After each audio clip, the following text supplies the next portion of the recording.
اعوذ باللہ من الشیطان الرجیم بسم اللہ الرحمن الرحیم یا ایہا الذین آمنوا اتقوا اللہ وابتغوا الیہ الوسیلہ۔ عزیزان گرامی، وسیلہ ایک ایسا مشہور موضوع کہ جس کو فتنہ پرور، مغالطہ پرور لوگوں نے کئی مغالطوں کے ساتھ قوم کو اس موضوع کے ذریعے بہکانے کی کوشش کی کر رہے ہیں اور انشاءاللہ کرتے بھی رہیں گے۔ لیکن وسیلہ ایک ایسی حقیقت ہے کہ جس کا حکم، جس کا امر خود قرآن نے دیا ہے، یعنی وابتغوا الیہ الوسیلہ، وسیلہ تلاش کرو۔ صرف یہ کہ وسیلہ تلاش نہیں کرنا، یہ کہ کس کی طرف وسیلہ تلاش کرنا ہے، یعنی کسی بندے کی طرف، کسی بادشاہ کی طرف کا وسیلہ، یا ایک ایسا خالق کائنات کہ جو مستغنی ہے، جو قادر ہے، ہر شے کے اوپر قادر ہے۔ لہٰذا پروردگار کی جس کی طرف ہمیں اور آپ کو وسیلہ تلاش کرنا ہے، بنانا نہیں ہے، وابتغوا الیہ الوسیلہ یعنی وسیلہ تلاش کرو۔ تو پروردگار عالم نے یہاں عقل انسانی کو جھنجھوڑا۔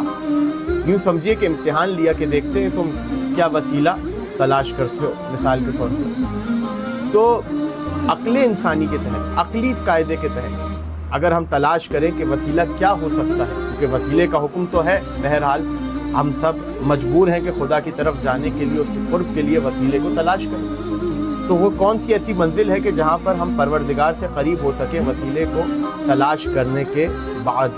تو وسیلہ تلاش کرنے کے لیے انسان کو ذرا اپنی عقل کا اگر انسان استعمال کرے، تو اگر مجھے کسی منسٹر سے، کسی وزیر اعظم سے ملنا ہو، ملک کے وزیر اعظم سے ملنا ہو، تو میں ایک ایسی سورس لگاؤں گا کہ جو سورس مجھے اس تک پہنچا دے۔ اگر کسی غیروں کو مثلا میں نے بولا کہ مجھے وزیر اعظم سے ملوا دو، تو وہ کہے گا بھائی پہلے مجھے تو ملوا دو، میں خود تو ملا نہیں ہوں، تو میں کیسے ملواؤں؟ لہٰذا ایک ایسے بندے کی ضرورت ہے، ایک ایسے آدمی کی ضرورت ہے جو پہلے سے اس کے قریب ہو، جس سے آپ کو ملنا ہے۔ تو پروردگار سے وہ کون ہستیاں ہیں کہ جو پروردگار سے اتنی قریب ہیں کہ تمام بندگان خدا کو وہ خدا سے قریب لے کر جا سکتی ہیں؟ اب یہاں پر یقیناً کچھ ایسے مغالطے پیش ہوئے، یعنی کہنے والے نے اس طرح کہا کہ وسیلہ اللہ کے علاوہ کسی سے بھی مدد مانگنا حرام، اللہ کے علاوہ کسی سے بھی مدد کو طلب کرنا حرام۔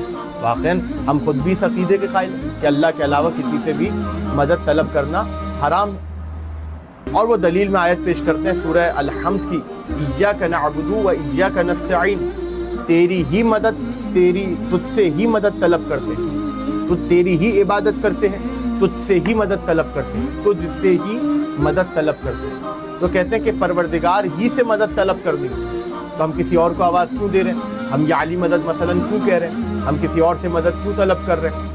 یہی وجہ ہے کہ یہ ہے مغالطہ، کہنے والے نے بات کو سمجھا نہیں اور بات کو کر بیٹھا۔ ایاک نستعین، تیری ہی مدد طلب کرتے ہیں، اس آیت میں حکم ویسا ہی ہے جیسے اس سے پہلے والی آیت میں، ایاک نعبد، ہم تیری ہی عبادت کرتے ہیں۔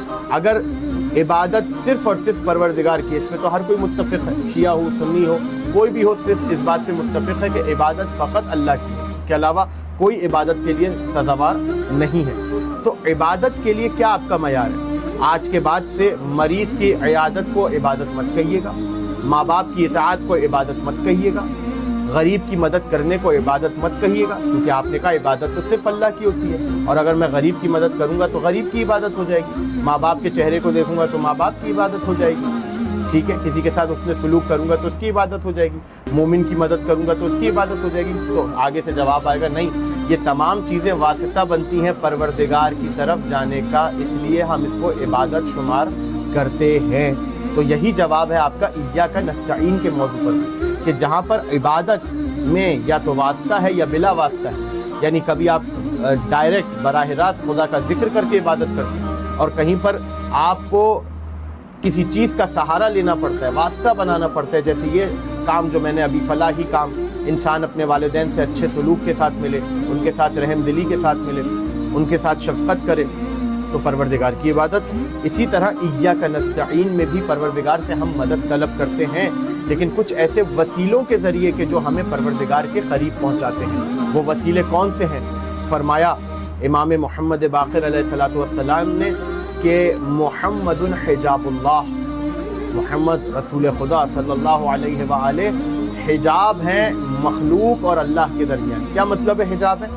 علماء نے اس کا ترجمہ کیا ای واسطۃ اللہ، یعنی اللہ اور مخلوق کے درمیان واسطہ ہے، اللہ اور مخلوق کے درمیان ایک ایسا میڈیم ہے کہ جو اللہ کی عطا کو مخلوق تک پہنچاتے ہیں اور مخلوق کی بھیجی ہوئی چیزوں کو خدا تک پہنچاتے ہیں۔ لہذا پروردگار کی بارگاہ میں ہم یہ التجا کرتے ہیں کہ پروردگار ہماری عبادات کو قبول فرما ان ہستیوں کے واسطے، ہماری مدد فرما ان ہستیوں کے واسطے، ہمیں رزق عطا فرما بحق علی ابن ابی طالب، ہماری مشکل کو حل فرما بحق علی ابن ابی طالب۔ یہاں تک نہیں بلکہ رسول نے فرمایا نحن الوسیلۃ الی اللہ، ہم اللہ کی جانب وسیلہ ہیں، تمہیں اللہ کی جانب لے کر جانے والے ہیں۔ لہٰذا یہ ایک ایسا محکم اور مستحکم وسیلہ ہے کہ پروردگار ان کی بات کو اپنی بارگاہ میں رد نہیں کرتا۔ تو وہ عقل کے اندھے جو قرآن کی آیت کو پیش کرتے ہیں بڑے بڑے مغالطوں کے لیے، خدارہ قرآن کی آیت پہ غور کریں، ایاک نستعین، ہم اللہ ہی کی عبادت کو، ہم اللہ ہی سے مدد مانگ رہے ہیں، واللہ العلی العظیم،